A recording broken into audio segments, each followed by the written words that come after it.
Hello, everyone, and welcome to this week's episode of the Magical Shit Show.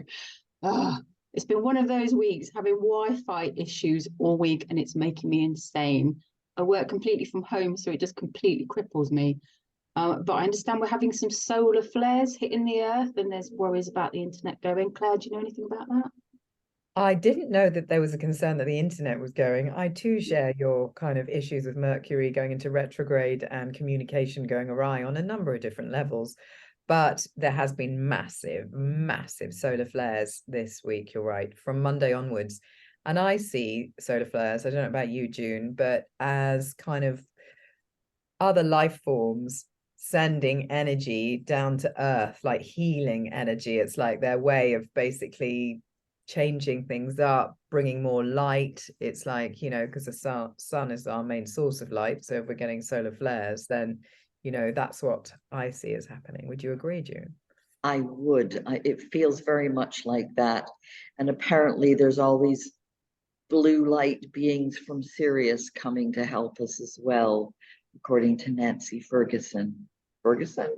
No. Where did I get that from? Nancy Rebecca. What are they coming to help us with specifically? Because if it could be the Wi-Fi, I'd really appreciate that. Yeah, maybe there's somebody assigned to that task. I don't know. I think it's our personal upgrades. Yes. Right. It is our personal upgrades, and it is definitely kind of because Pam Gregory was talking about the Kuiper belt, all of the different asteroids in the Kuiper belt going around the Earth, this kind of belt that's going around that has different kind of, they all have different roles, and that there's more than ever because they're trying to support us through this great upgrade that we're having as we move in the dawn of Aquarius to becoming more light beings, more spiritual, getting kind of greater understanding of those skills that we haven't been using in the Western culture for a very long time. So yeah, I've been more aware of people being more sensitive. There's a lot of oversensitivity. There's a lot of people picking up things that they don't quite understand.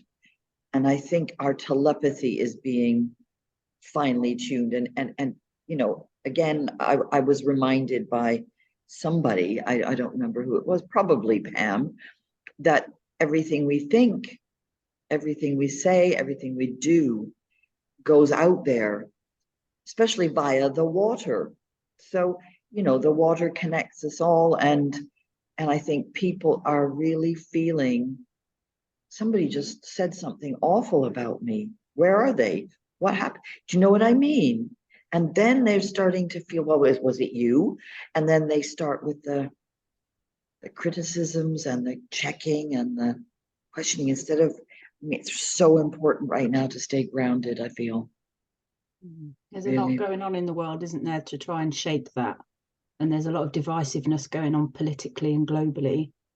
And it kind of feels like that's so bad because it's trying to counteract the awakening which is happening. Like those in power that don't want the awakening to happen are trying so hard and throwing everything at it. It makes things quite bleak though, just talking to like mums on the school run and that everyone's feeling really bleak and dark at the moment. Oh, that's sad. Yeah, like people, I can't watch the news anymore. Well, that's a good thing. Well, yeah, but it's a fine line, isn't it? Because it's a fine line between I want to be aware and conscious of what's going on in the world, but I also need to protect my mental health. Because as awful as it is, unless I can actually do anything about it, what is this information helping with? I mean, does knowing about this stuff help with your awakening, do we think, or no?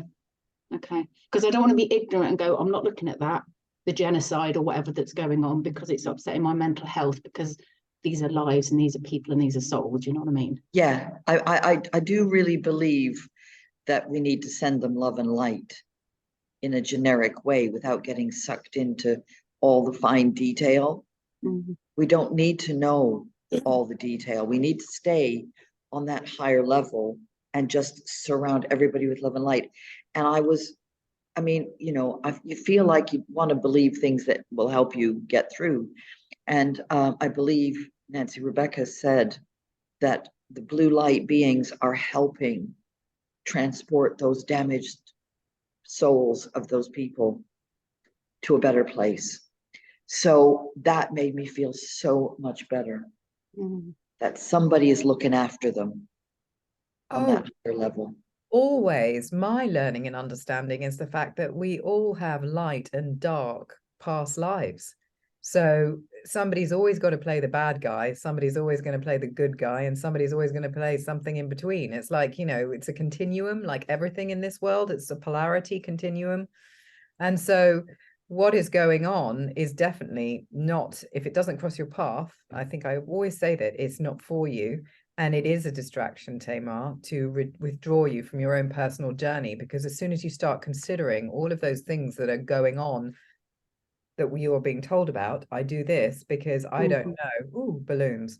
If what just I get happened? this, it's like spirit has put this kind of process on my machine. I've never had balloons before, but obviously they feel that to be true. I get a reaction when I say something poignant, basically. Okay. Wow. That a distract. Oh God, no, it's completely No, thrown. you're So, saying what we're told in quotes because the media well, is we're not told trustworthy. because yes, exactly. And having lived in different cultures in different countries and seen how the media has manipulated, and plus having a politics degree and having studied the media in this country, I know how kind of things can be portrayed for sensationalization, etc. And what it does is it lowers your vibration, as you said. It makes you feel really low, so you can't get to the kind of high bits within yourself because you feel completely weighted down by how, you know, bleak everything is, when in fact that's not necessarily the case. And you know, it's a grand awakening, and as June you point out, with these Syrian taking away souls, that there's loads of souls leaving at the moment. I'm hearing stories literally daily of people dying young, you know, horrible stories, but it's because their souls have chosen to leave at this point because they don't want to continue with it. It's not their role. They're there to, their passing is somebody else's experience of their passing to learn and grow from. It's kind of like, and they come back if they choose to. So it feels like no one actually ever truly leaves unless they really want to. They come back again. So it's kind of, it's this continual cycle, as it were. That's how I choose to view the world anyway. I get some comfort that you said unless you choose to, because I choose not to come back to this again. I want this to be the last one here. This is just Okay, well, you know what you do. When you get to the light, you don't walk towards it, you turn around and walk the other way, and you'll find yourself back where you basically originally came from. Apparently, this is the latest on the passageway. Interesting. Quite interesting, isn't it? Because people don't turn around. They call the light. Yeah. There's generally somebody waiting for you. It's like, wow. But apparently if you turn around, like your background, you've got the whole universe in front of you, behind you. Okay. And then turn around, you face that, and it's like you can go back to where you came. You don't have to incarnate again.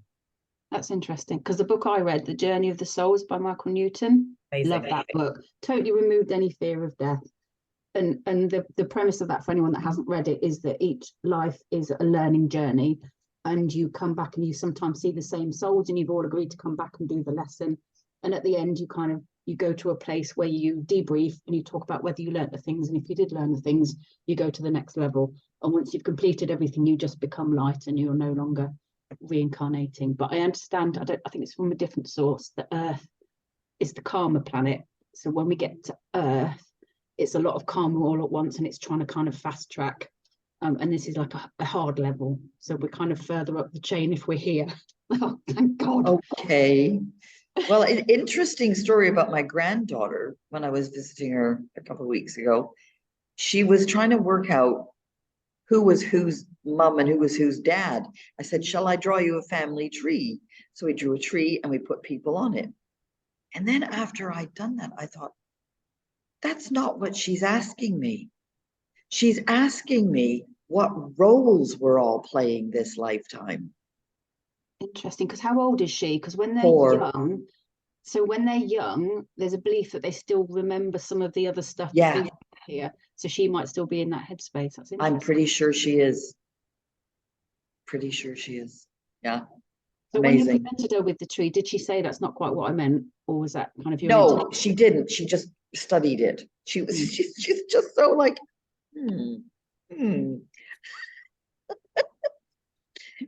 She's such a character. Amazing. I knew she was an old soul when she was born. I met her on day 3. And I just looked at her and I went, Yoda. You've been here before. Was Yeah, it the you eyes? Well, you can. Knowing in the eyes. You can so tell. Yeah. So should we talk about astrology then and what's going on in Yes, the I update? know. We'll Yes, lead on. help people kind of, get some context to this time in all of the bleakness or not. So today, Mercury is trine Jupiter in Taurus. So this Mercury is a planet of communication. Taurus is all about grounded things. So facts, facts, detail, kind of, practical. So when you've got that kind of expansion energy of Jupiter going with communication energy of Mercury into factual grounded Taurus, today can make for some quite serious discussions, getting clear around facts. That's kind of like the energy of today. Mercury isn't quite in retrograde yet, but it's in go slow, about to spin. So that is why those of us that are more influenced by Mercury may have found ourselves being more clumsy, doing stupid things, not being able to communicate properly, not being allowed to communicate properly, as in my case. So there's all of that kind of energy. Sunday, Venus is in opposition to Jupiter, which is really good if you're in a relationship with yourself or anyone else. It's kind of like quite a nice energy, it's very gentle, a gentle kind of thing, as opposed to kind of which Jupiter can sometimes be like, yeah, action, let's do something else. Jupiter's very much about that, chasing the truth. And then we have new moon, which is actually on I look at this because it's on Tuesday. Yeah, it is on Tuesday. It's not Monday. So I misled you. That's why I had to look, June, because I thought it was Monday and actually it's Tuesday. So we've got this new moon in Sagittarius. Now, this is the elder moon. So this is the 13th moon of the Celtic calendar. If you see silver birch as the number 1, you might see elder as in fact the second moon if you're doing the original pagan calendar, which is the 1st of November is the beginning of. So it's either number 2, which is a partnership, which is great, or it's number 13, whichever way it's feminine. It is very much a moon of protection. So this is really important because we're still in our shadow journeys. And I've been laughing a lot with other people because we're having our shadow journeys, whether we want them or not, because our internal worlds are literally imploding around us, forcing us to kind of, get involved. There's no sitting back, it feels, and just watching the world go by is like it's coming for you, so that you will evaluate your relationships, evaluate your job, evaluate yourself. It's all there for the taking, basically. And with any new moon, it is an opportunity to reflect, evaluate, and kind of, start again. It's like there's always a freshness over a new moon energy. Some people don't like the new moon energy because the moon's suddenly not visible. And so it can feel really, where's my moon gone? And a bit darker than dark, because we're already in the dark time of winter. The sun is still journeying far from us. And then to take the moon out of the equation, it can maybe make you feel a bit lost. So if people start to feel a bit kind of untethered and lost, then just know that. But what I have been inviting people to do is use this time to focus on what we have learned, because it's really easy to forget where we were last year. And I would do that as a comparison to where you were in December last year, probably further back in your spiritual journey than you are now. And to consider all that you have understood about yourself and to celebrate those wins and, really acknowledge them, because it's really easy in our culture to focus on the dark because it's more uncomfortable and less easy to focus on the light, especially in dark times. Everything's against kind of that. So we do flow with that. Then we need to have some consideration. We're starting to have some consideration about what we want for the year ahead. So in the pagan calendar, we do this shadow journeying at the beginning of the year, our year starting the 1st of November, to really have self-reflection, work out what's serving us, what is no longer serving us, what needs to be let go of, and all of that kind of dark journey of understanding our role, our culpability, our responsibility, and all of that. Because we can't just basically deny the fact that it's not all really us, because we are creating our own universe. It's just the way in which we choose to see this.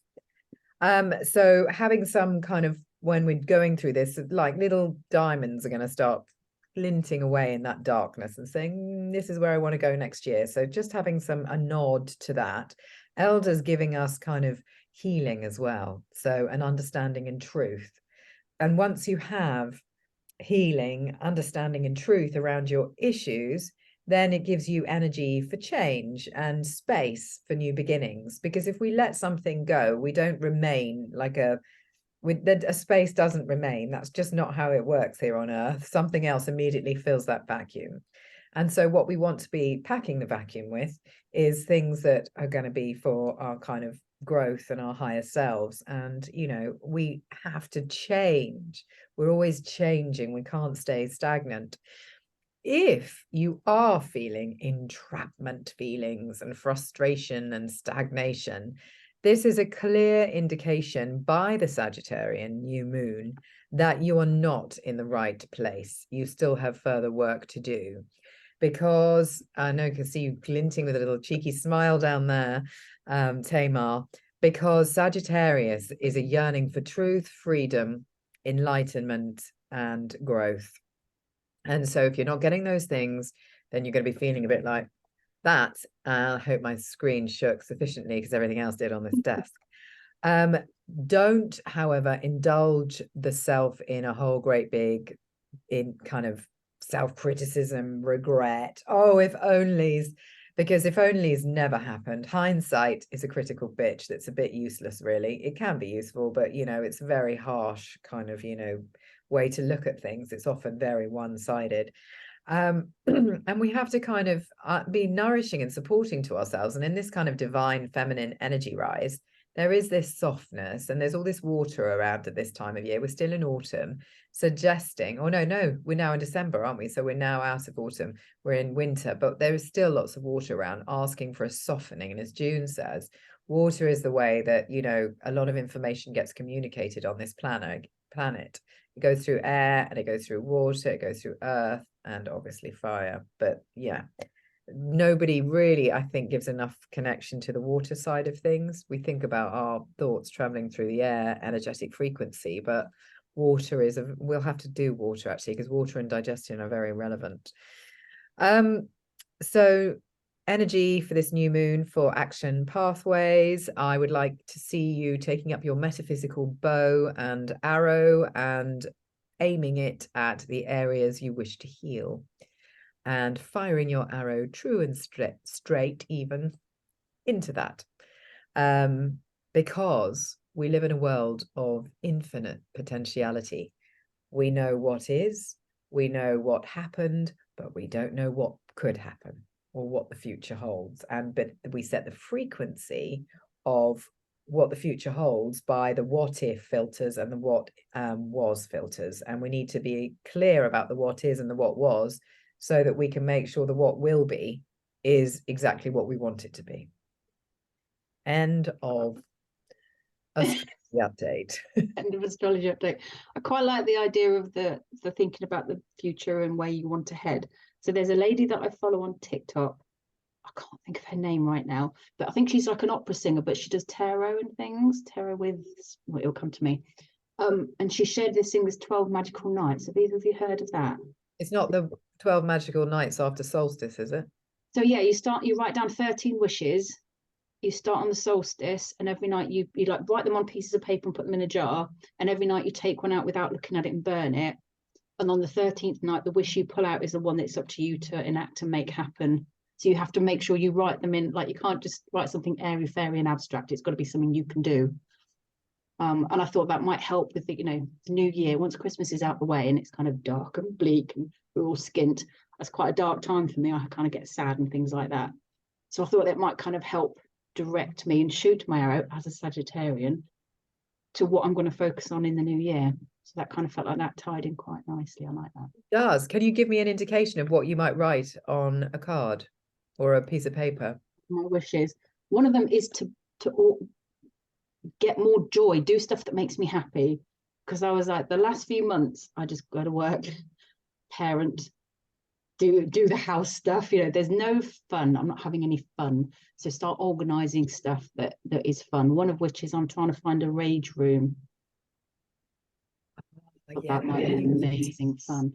You smash up all the cutlery. Yeah, I'm saving all of my plates and stuff like that for my daughter because I'm having a kitchen change and I've got all this beautiful Wedgwood stuff that is so old and it's got family value, and I'm thinking maybe we'll just smash that up in a kind of symbolic kind of. Yeah, and then you can use the bits in your plant pots for drainage and things like that. But yeah, I quite fancy a rage room, but you've got to be 12 to do it, so I've got to wait for my son's birthday. But things like that, like what would I find fun? Because I've got friends going, let's go and do wild camping. I can't think of anything worse. That is not fun for me. I mean, that's great for you. I really don't want to do that. So it's figuring out what's fun for me, because, you know, I like reading, but that's all the time. You know, what else can I bring into my life that's fun? So yeah. That's wonderful. I love that, the winter solstice, because we're supposed to be quiet until the winter solstice, which is Friday the 22nd of December this year.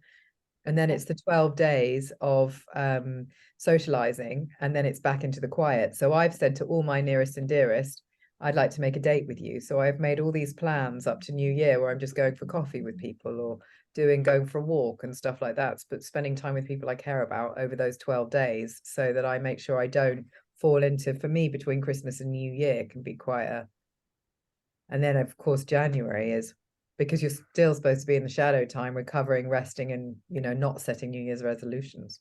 Yes, well, as it's sort of Christmas and New Year's school holiday time, I usually take some time off work.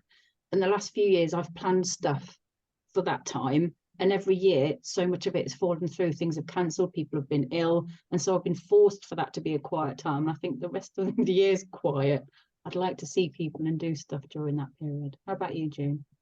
Yeah, well, that's interesting because my family, my little family, my son and his partner and their daughter are coming up from London on the 22nd. So the festivities are beginning. And yeah, it's all revolving around her. Obviously, she is a Sagittarian, bless her soul. She is just like happy to be the center of everything. So this is lovely. Yeah, it's really good. So why don't we do New Year's resolutions, Claire? I'm not a massive fan of them, but what's your reason behind the reason that New Year's resolutions are not a good idea is because there's no energy in January to actually, the wind is not behind you, the energy is not there. The energy is going to start kicking in February. So if you set yourself all these resolutions on the 1st of January, you're largely going to fail, and then you're going to feel terrible about yourself for the rest of the year. So it's a bit kind of, you know, counterproductive, because it was one of the popes that moved New Year to the 31st of December, away from the 1st of April, which is where it was, which is why the 1st of April is known as April Fool's Day, because they said that anyone that continued to celebrate New Year on the 1st of April, which actually makes an awful lot more sense, was a fool. There's so much judgment in it. I had a thing through the door from the local church the other day about Christmas and all that stuff, and going, remember what Christmas is all about. And as I opened it, and I went, paganism. Recycling, thank you very much. I mean, they're lovely people and they're trying to do good, but you just think there's a way of doing it, and that's really not it. You're not going to bring me in with that. No, it's an institution, as far as I'm concerned, that I have still got quite a lot of I still have a big problem with it, because I think it's whitewashing its reputation at the moment, and I'm not very it's got to change, and spirituality and religion has a place in our mental health for sure, and our well-being 100%. But I think I believe that we can do it for ourselves. We just need someone to guide us, and I don't know if that's necessarily the right way it's had 2,000 years. It's not really done very well. So I studied religious studies as part of my degree, and the core of all of the religions is do good and be good. And and I'm not interested in organized religion. It's just designed to control the masses. The core is do good, be good, and I don't need a religion to make me do that. And I think if you do, there's some internal work that you need to do. Well, yeah. I love the way you put that. 100% love that, because it's so true. Because if you need to kind of, if you can't take responsibility for your own spirituality, then there's something that you need to work on. If you need the threat of hell to be a nice person, I don't know how going to church is going to help that. However, before we go down that road, so we're saying we're not really doing New Year's resolutions because it's not a great time of year to start doing them. However, common New Year's resolution is dieting, which links into digestion. And in our last session with June mentioned about we don't eat salad in winter. So there's something around the kind of foods that we're eating and eating well that helps our digestion. And that is not just for January, is it, Claire? No, it's not. Basically, I completely concur with June. It's also having to be careful of fresh fruit as well, which is quite interesting because people eat a lot of oranges around this time. I'm eating a lot of oranges around this time, Claire. Yeah, and so I am that person. It's and we are encouraged to eat oranges like satsumas, things like that. But I don't think that oranges grow indigenously in our country. And I think that they were once perceived when they got imported originally as a gift, as like, a bit of a one-off bit of sunshine in all the darkness. But the freshness of citrus is very, very cleansing, as are the salads. And at this point, we don't want to be cleansed. Our blood is slower, thicker to keep us warmer. We are in a slow down situation, and citric brings fresh energy and da-da-da-da. And so it's a counterintuitive to where we're at in the year. So really, in the ideal world, it's meats, it's stews, it's kind of things like that. And if you're not into meat, that is a personal choice, obviously, but eating things like squashes and, things like that are really kind of, dense, rich, nourishing foods that grow in the earth in this country. So it's soups, stews, slow cooked food, that kind of, all of that's really, really kind of important, I think. June, have you got anything to add? You seem to have muted yourself. I don't know how you've managed to do that. No, I've done that because someone's just come in and I needed to explain that we were on a Zoom.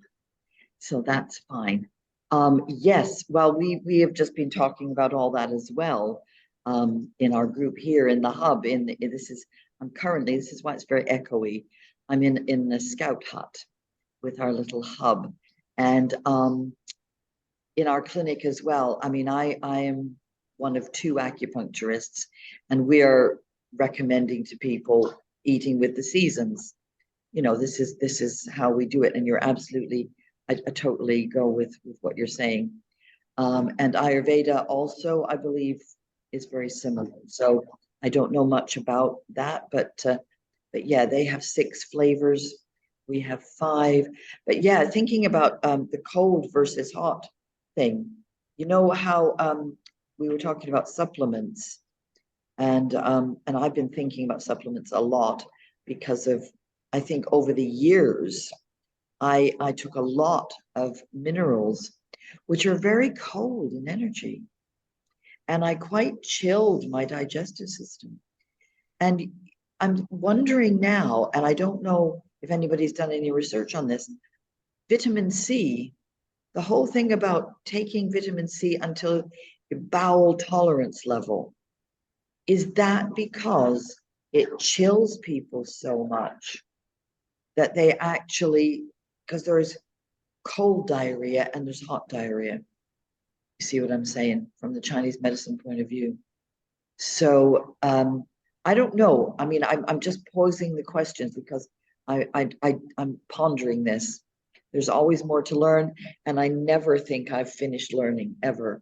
There's just like, I've got these things that I was taught that I take on board, and then sometimes there's things come along to challenge them, like the 5 elements thing, putting water at the top, just rotating it round. Can you My expand on wonderful, that theory a little bit, June? What does that mean? what about the water thing or the cold The thing? 5 elements thing. Mhm. What? Tell us a bit about that. Okay, well, you've probably seen my little symbol that has got the 5 stained glass pieces that I put them on my glass table and shone a light underneath so that they had a bit more vibrancy. And I've always had the traditional red at the top, green there. Oh, you've had red at the top. No, not green. Red. Yeah, well, red is usually the fire element is Yes. usually at the top. Earth following round. Height of summer, late summer. Metal is autumn. Water is winter, and wood, which is green. Metal is white. Water is blue, and wood is green, and wood is spring. So the reason it got put like this, according to my lovely teacher Nicholas Haynes, who is also on YouTube, I'll just give him a plug, the 5 Institute. He writes these and talks about these wonderful things called the energy waves, and he talks about the cycles, and it does merge. And I just learned from Pam Gregory this morning that Jupiter has a 12-year cycle. The same way the 5 elements come round through each of the 12 animals has a turn in each of the 5 elements. Yeah. And it's a 60-year cycle. So Nick says what we're living through now is what happened 60 years ago. Oh, okay. Which is 1963, if anybody's interested. Well, that was supposed to be fun, the 60s. I'm not having fun. Well, there was a lot of upheaval. I was there. I remember. I was only 10, but I do remember. Was that the Vietnam War, that kind of period? Okay. Peace and love and da da da. And Yes, the peace and 68 love was bit all I the would have liked. demonstrations and the freedom movement and all that kind of stuff. 63 was just after the Cuban Missile Crisis, and wasn't Kennedy shot in 63? Yes. Yeah. Okay. Yes. So there was loads of stuff going on. But going A back lot to of upheaval. before we go, in my world, in pagan world, it starts with earth at the top. Then it's like the direction. So it goes earth. So it's green, and earth is green, browns. Then it goes air on the east. Then it goes fire in the south. So for me, fire would always be at the bottom and water rules the west. And then spirit is just in the middle. Yeah. The Tibetans started off this 5 element thing, and it was, well, I believe, I don't know. I think a lot of this was universal. And then it got altered and changed by different cultures down the millennia. I don't know what the Egyptians thought about the elements. I have yet to figure that one out. But yeah, the Tibetans had space instead of metal, and that's very interesting. But water is the primary source. That's Nick's argument for putting water at the top is the primary source, not because of the season. And not because we're in a water animal now either. You sound like you're underwater with the echo. The whale echo, which is brilliant. Perfectly apt. Well, going back to the supplement question, though, because we want to talk a little bit about digestion in the last kind of few minutes. Basically, the vitamin C, yes. So are you asking if that cools you down if you go to bowel tolerance? Well, yes, I believe it might. No. No. C, which is C stands for cure all. You can have hot diarrhea or cold diarrhea, depending on what your system needs. It is literally there to bring about whatever we need. We're one of the only animals that don't produce it in our own liver. And so it's like, it just does everything. It's like the master vitamin. I mean, I'm a vitamin supplement practitioner, so that's my understanding of all the learning I've done. That's why I needed to ask. There we go. And we go to bowel tolerance because when the body stops needing it, then it just gets rid of it. So that's how we know when it's had enough, because it's not immediately apparent. You have to and you might get to wind first before you get diarrhea. So you just know when you start to get too windy, you're taking too much. But with anything like this, it's all about the dosing. So you can take large doses, but you can't take them just once. You have to take them throughout the day to get the benefit. But it's not cooling as far as I'm concerned. I can imagine something like calcium might be cooling. And certainly niacin is both warming and cooling. That's B3, which is really, really good for lymphatic drainage, clear out and things like that. So that's going to make you feel kind of, cooler, etc.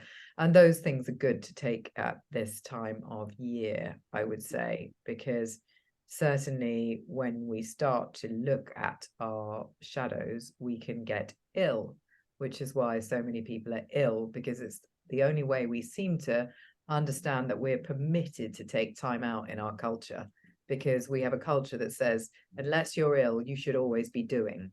There's no value. If anyone's caught sitting around just in a peaceful space, people want to know what the hell they're doing.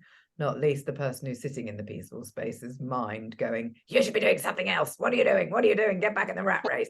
So it's kind of, it's... Who let you off? Yeah. You've got loads of things to do. What are you doing wasting time? But this isn't wasting time. This is balancing my system. But, But that, Yeah, well, wasting time and always having to be busy. Sorry, June. Yeah, no, carry on. It links to the people-pleasing overeating cycle, which people get into because you've been told you must be busy, you must be fruitful, you must be creating all the time. And if you've grown up with emotionally immature carers, where expectations are on you, especially eldest daughters in particular, there's a sort of expectation. You always do stuff, you become a people pleaser, and then you overeat because you can't say no or stop because you've got to be constantly doing. I don't know too much about that. I'm trying to learn a little more about it, but they only ever give you that bit of information for free, and you have to then go and find the rest of the other stuff. So I need to find out a little bit more, but there is a link between all those things. Oh, completely. So what do you need to find out more about, Tamar? So what you do about it. So it's all very well going, it's because you're a people pleaser, you're an overeater. What then do you do about it? It's the how do you kind of resolve that? I guess by coming to terms with the fact that you're self-harming at other people's expectation and putting back in your own boundaries and practicing self-care and just thinking just before it gets, trying to build the space in before you put it in your mouth or before you get it out the cupboard to say, who am I actually eating for here? Am I eating for me because I'm hungry, or I'm eating because I've got a difficult emotion I don't wish to process? And it's not necessarily just about because I'm hungry, I'm eating for me because I need the dopamine, or or I've got an emotion, or I'm feeling anxious, or I'm feeling not good enough, and all that kind of stuff. So Meat makes you feel good. Meat releases, when you eat meat, it makes you feel, it releases a feel-good hormone. And I think that's why the diet around this time of year is very meaty, because it is there to kind of help. It releases something in the system which is just quite soothing and calming and grounding. So I think the quality of what we eat is really helpful in support of our emotional well-being, and certainly in support of our guts as well. Which is tricky for a lot of people at the moment because the cost of food is so high. Getting that good quality is getting harder and harder for people to access. Smaller and smaller portions. Yeah. Are you better off with a smaller portion of something better quality than something filling and lower quality? Yeah. Well, if you get the right thing, you will be filled up on it. You don't need to, somebody said the amount of cheese you should eat should be no more than your thumb. Cheese. I've never eaten just a thumb's worth of cheese. Like a hand. I can't even eat cheese anymore, but I did eat a lot of cheese. So yeah, absolutely. I think that. And you're not supposed to eat more than your fist size either, are you? Of rice and pasta and. Well, when you cup your hands, that should be the size of your stomach. So I learned this when my son was a fussy eater as a child. Their hands together is the size of their stomach. So as long as they're eating that much, so us having massive dinner plates actually is not. That's a complete imbalance of what we should be eating. If you're eating out of like your cereal bowl, if it fills your hand, that's the portion you should be eating. I'm about. June, anything you want to add? My colleague here is nodding. she totally agrees. Yeah. So yeah, I mean, and I was thinking as we were saying about how the slowing down and how this time of year we can get more sedentary. So doing things like qigong to make sure we keep the energy moving, just the basic arm swinging exercise can move the energy that can get stuck because we're sitting so much. Our hip Philippa would like this. Our hip flexors get constricted, and the meridians can't flow down the legs as they and up the legs as they ought to do as freely. And also our digestive system is kind of compressed because we don't all of us sit up properly, and we're kind of yes, there we go. Look at all that extra space. So yeah, I do have the Bristol stool chart if anybody wants to have a look. Would you like to share it? Yeah. She wants to share her Bristol stool chart. So Let's have some poop, shall we? I'm going to make you co-host, and then you can Thank you. share your Yeah, well, because I was going to mention it last time and it didn't quite happen, so I needed to find it again. There we are. I'm definitely more sedentary at the moment. I'm certainly slowed right down in my regularity. Well, it's interesting because I'm physically sedentary, but my bowels have become less sedentary. Oh, that's brilliant. I think that might have been the healing tea, or it might have been the castor oil capsules that I said didn't do anything. Ah, the castor oil. Which one? Yes. Now then. What can you tell us about this? I've shared that castor oil in the navel thing, the Ayurvedic thing, with so many people. Have we had enough of this now? Shall I put it away? Oh, well, just talk us through it. Don't just... Well, I don't know all that much about it. The document that came with it was from Dr. Mercola. It's all on Dr. Mercola's site, drmercola.com. I think, okay.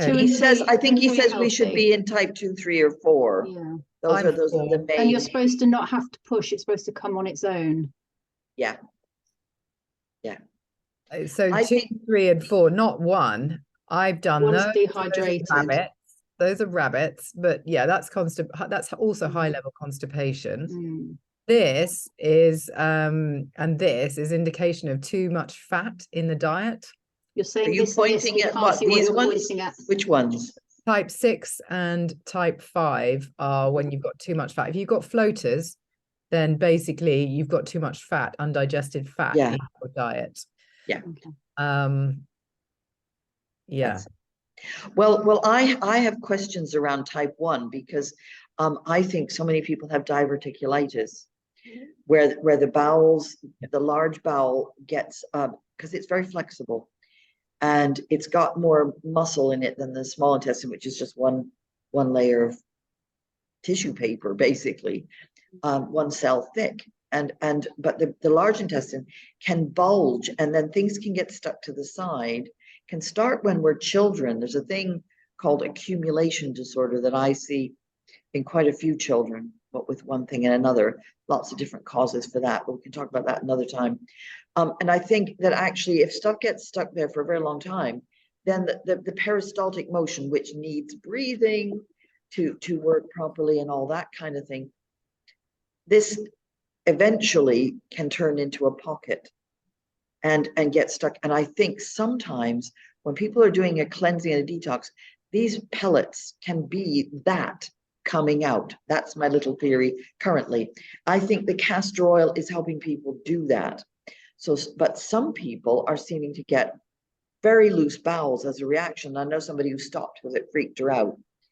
Somebody else got a rash on her tummy where she had had a cold patch previously. So something inside was being drawn out. I mean, we know this about castor oil. This is where when you do castor oil compresses over your liver, it draws things out. It also draws things out and smooths the skin. People have not had rashes. What they've had is a reaction where the skin gets lovely and clear. Now the skin is very closely related to the lungs and the large intestine in Chinese medicine, Oriental medicine. So, you know, that's a nice sign, really. If the skin does get a rash, though, it's another way of clearing. So, you know, don't worry about it so much. It's going to pass. And so is the constipation going to pass. Are you going to stop sharing that? Yes, I can stop now. That's enough. Really interesting. So the castor oil in the belly button, I've been doing it. I just put a tiny bit in. Yeah. Yeah, I mean, I got a wee bit carried away the first night and spread it all around my belly. And I woke up in the morning, my hair was thicker and smoother. I mean, it just went whoosh everywhere. My skin was smoother. My bowels felt settled, but then now there's been a longer process. It's been over a month, and things are changing. And I feel like, yeah. In the belly button every night. I think you do belly button every night, and then occasionally you can do the full belly one just to get rid of all lumps and bumps and get everything moving. Especially if you've got sort of polycystics, you know, cysts and all that kind of stuff, and it's all in that kind of reproductive area, then you would spread it a little more widely. I think that's a good idea. Yeah. You can put it on your face with your gua sha for your wrinkles and stuff like that, makes your skin. Yeah, I prefer coconut oil for that one. See, I'm allergic. Can't. Oh, that's a shame. Yeah. Finding the thing that works for you. There's a lovely company that makes castor oil. What's it that called? also does a camellia oil called fushi. Okay. What is a camellia oil? I've not heard of this one. Well, it's a flower. It's a beautiful flower. Camellia. Oh, Yeah, camellia. Sorry. Yes. Yeah. I have heard of that, yeah. I'm a foreigner. An alien. Yeah. But just avoid the olive oil because that's insanely expensive now. Okay. I can't have olives, so that suits me. Oh, okay. Okay. There was something about the weather. There was a drought or something, and it's messed up the farming of the olive oil has just gone insane. But there's so many alternatives as long as you're not using the horrible like the sunflower oil or the don't use vegetable oil for anything. No, none of those. It's too highly processed and it messes up your hormones. Yeah, the processed, that's the word I was looking for, the processed ones. I use rice bran oil to cook with. Okay. Rice bran oil. Because I didn't want to use vegetable oil because I can't have sunflowers either. So I was like, all right, what's left? And I use hemp. There you see, local, indigenous. Yeah. But interestingly, the supermarket, which shall remain anonymous on this thing, has stopped providing hemp oil. And I'm like, has there been a fallout? So I need to source my hemp oil from somewhere else. But I don't eat that much oil. I just cook with the rice bran oil, and that's it. There's so much in our food system that messes with your hormones that we're just not aware of. It's yes, and a lot of it's pesticides and herbicides. Let's talk, which also affect our gut. Should we talk about that next time? Because yes, we're going over. I have a thing technique to help people. And we're supposed to meet again on the 22nd of December. I don't know if that will happen or whether it will happen or not. Not for me because I've got the family coming. And I need to be at the train station to meet them. Okay, but Tamar, we might, so. We might. Okay. Let's see. All right. Thank you, ladies. A pleasure, very interesting as always, and we will see you all next time. Take care, everyone. Bye-bye.